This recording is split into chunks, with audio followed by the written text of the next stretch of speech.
Oras na para sa... Hot Tanungan!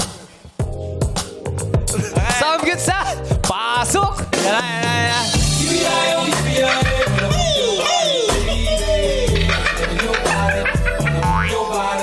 Yeah.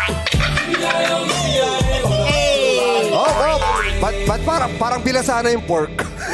Bakit pork? Alam mo, hindi ba kasi yung samgyupsal? Ano? Bakit? Dapat samgyupsal. Yun. Cute dapat? Cute pala ako. Ay, yung nag-football ka? Oo. Nag-goalie ka ba?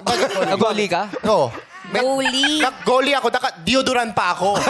Pero wala ako amoy, Kuya Bong. Hindi ka nag-football ka, hindi ka naman naka-goalie. Nagdigo ako. Naligo. Okay. Ano? Alam niyo ba? Ano yun? Anong alam namin? Anong tawag sa hayop na laging nininervous? Ulitin mo, Ano ba? ulitin mo, ulitin mo. Ano yan? Ulitin mo. Practice ako eh. Ulitin mo. Okay. Madalang people, kunyari, wala nangyari. Kaya. Alam niyo ba? Ano? Ano? Anong tawag sa hayop na laging nininervous? Ano? Ano po? E di, kabayo.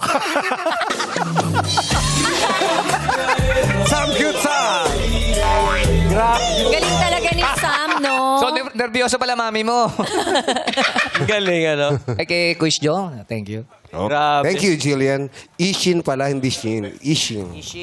Oh, dyan nagsha-shopping tayo. Jillian, here's your question. Sa tingin mo, ano ang superpower ng isang babaeng sexy? Uulitin ko. Sa tingin mo, ano ang superpower ng isang babaeng sexy?